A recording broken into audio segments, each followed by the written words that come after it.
Praise the lord అండి. మీ అమూల్యమైన సమయాన్ని కేటాయించినందుకు వందనాలండి.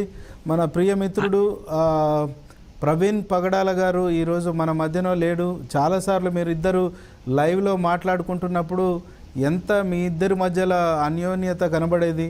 ఈరోజు వారు లేరు, వారి బదులుగా నేను నిలబడి ఈరోజు మీతో మాట్లాడుతున్నాను. సో వారి గురించి కొన్ని విషయాలు మీరు మీ నోటి మాటలతో వినాలని, ప్రజలకు తెలియజేయాలని కోరుతా ఉన్నానండి. ప్రవీణ్ పగడాల నాకు చాలా మంచి మిత్రుడు అండి. అంటే మంచి మిత్రుడు అనేది చాలా మీనింగ్ఫుల్గా చెప్పాలి అనేది నా తపన. ఏమంటే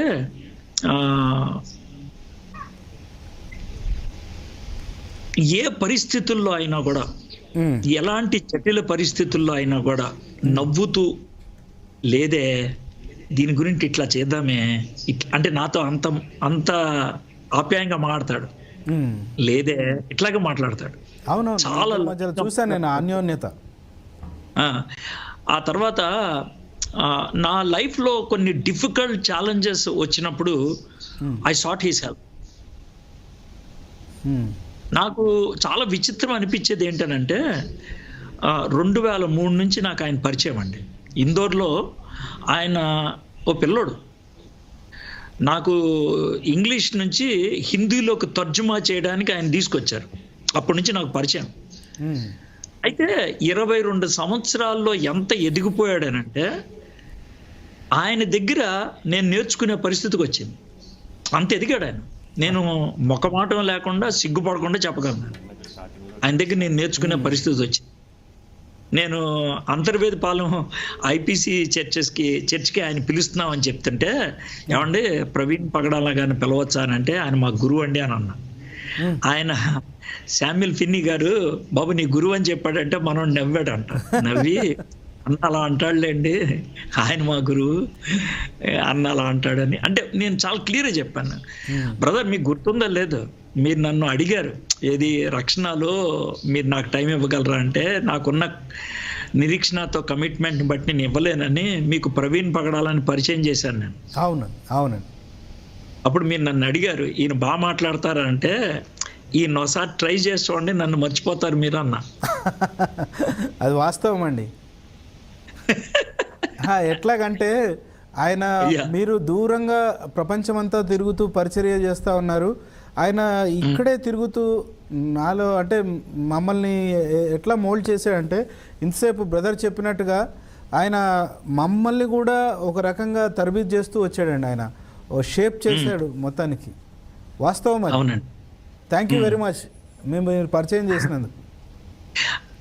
తర్వాత ఇంకో విషయం ఏంటంటే చెప్పాల్సింది, హంబుల్ అనేటువంటి మాట అందరూ చెప్తారండి ఆయనకి. అంటే ఇంత కూడా గర్వం ఉండదండి. తనకున్నటువంటి నాలెడ్జ్ ఉన్నదే, అటు బైబిల్లో కానీ, లేకపోతే హిందూ గ్రంథాల్లో కానీ, లేకపోతే ముస్లిం గ్రంథాల మీద కానీ తనకున్నటువంటి పట్టు మామూలు కాదండి, మామూలు కాదు.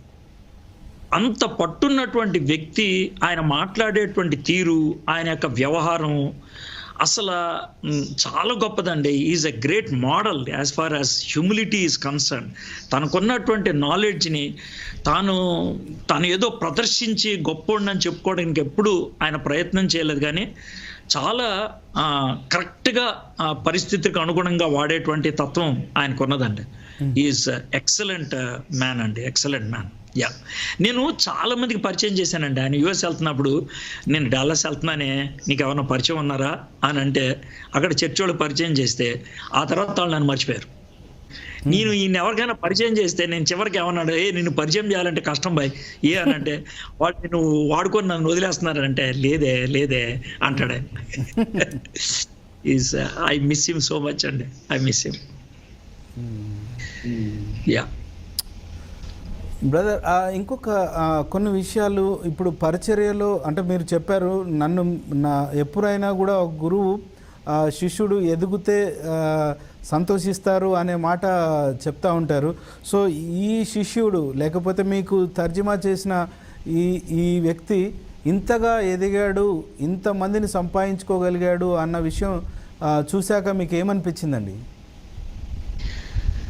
సార్, క్రైస్తవ్యంలో ఉన్నటువంటి స్టేట్మెంట్ ఏంటంటే శిష్యత్ ఇచ్చత్ జయం. శిష్యుడు గురువు కంటే ఉన్నతమైన స్థాయికి ఎదగాలి. ఉమ్, శిష్యత్ ఇచ్చత్ జయం, ఇది మనకున్నటువంటి స్టేట్మెంట్. కాబట్టి నీ గురుతత్వం ఎంత బాగుండది అని అంటే కనుక నువ్వు ఎవరినైతే తర్బీదు చేసావో వాళ్ళు చాలా ఉన్నతమైనటువంటి స్థాయికి ఎదగగలిగేటట్లు ఉండాలి. ఆ విధంగా మనం పర్మిట్ చేయాలి. ఇతర వరల్డ్ వ్యూస్లో ఆ విధమైనటువంటిది ఉండదు. శిష్యత్ ఇచ్చత్ పరాజయం. శిష్యుడు ఖచ్చితంగా ఓడిపోతాడు, ఎందుకంటే గురువు అన్ని విద్యలు నేర్పించడు, ఒక విద్య తనతో ఉంచేసుకుంటాడు. ఎందుకంటే గురువు మీదకి శిష్యుడు ఎప్పుడైనా పోటీకి వస్తాడేమో అని. కానీ క్రైస్తవ్యంలో అలా ఉండకూడదండి. మరి వాళ్ళు ఎవరన్నా క్రైస్తవులు అలా చేస్తున్నారంటే they don't have that real Christian attitude అని చెప్పాలి. కాబట్టి ప్రవీణ్ ఎదిగినప్పుడు, ప్రవీణ్ ఒక స్థాయిలో ఉన్నప్పుడు చాలా గర్వంగా అనిపించేదండి.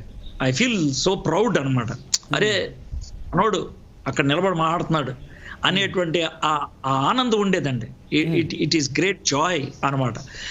హోల్ హార్టెడ్గా ఆయన క్యాండిడేచర్ని కానీ, హోల్ హార్టెడ్గా ఆయన యొక్క పర్ఫార్మెన్స్ కానీ, హోల్ హార్టెడ్గా ఆయన ప్రజెంటేషన్ కానీ ఆనందించిన వాళ్ళు నేను ఒకండి సార్, ఏమాత్రం అనుమానం లేకుండా చెప్పగలను. ఓకే.